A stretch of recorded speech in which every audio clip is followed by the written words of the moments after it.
I'm Barry Lewis, filling in for Tracy Baxter with today's edition of Record NewsWatch.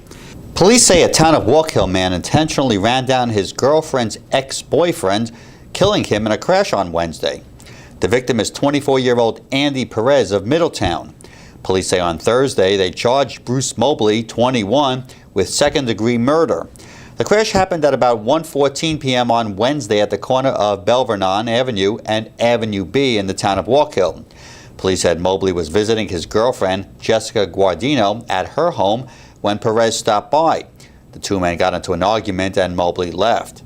Guardino and Perez then got into an argument themselves, with Perez leaving. Shortly afterward, Mobley was driving his 2010 Mazda with Guardino as his passenger, and they saw Perez walking by, police say. Mobley intentionally drove the car into Perez. At which time Perez became involved in a physical altercation with Jessica Guardino. Perez left the property on foot and began walking away from the residence onto Belverton Avenue.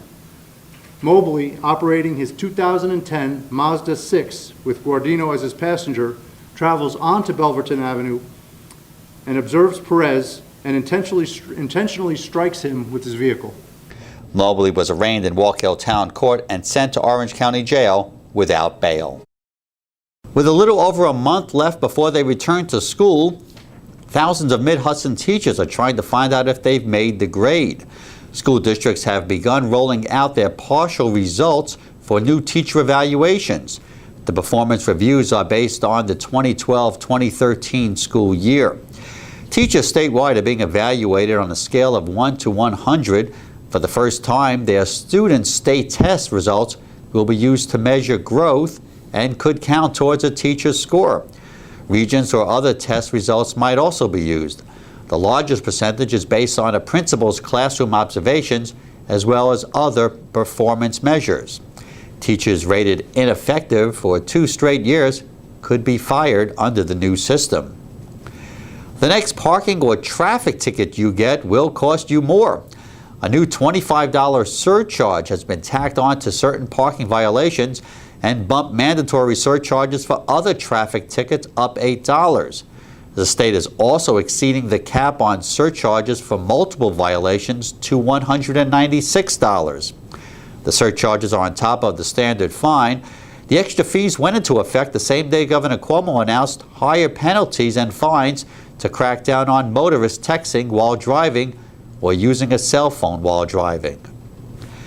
A 16-year-old City of Newburgh boy was arrested after a shooting near the intersection of William Street and Bencart Avenue Wednesday night. A police officer was monitoring public street cameras about 6 p.m. when he saw the two males fighting.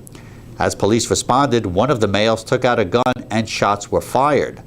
Police found 16-year-old Dominique Williams at the scene and a .22 caliber semi-automatic handgun nearby.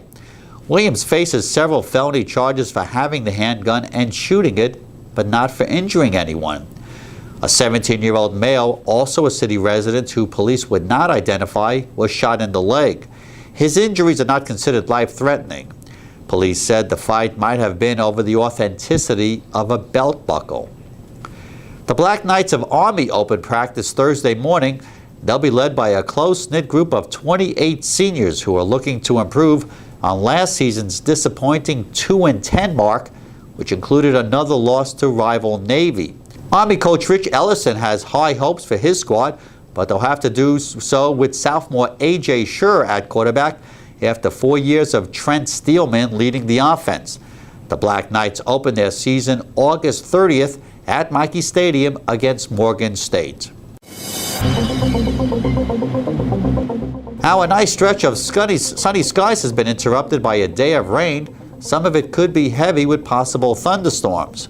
The sun returns on Friday with a high of 78, but isolated showers are expected Saturday afternoon. Sunday right now is looking sunny. Stay on top of what's happening up to the minute here at Record Online and get all the news in detail when you pick up tomorrow's Times Herald Record. For Record NewsWatch, I'm Barry Lewis.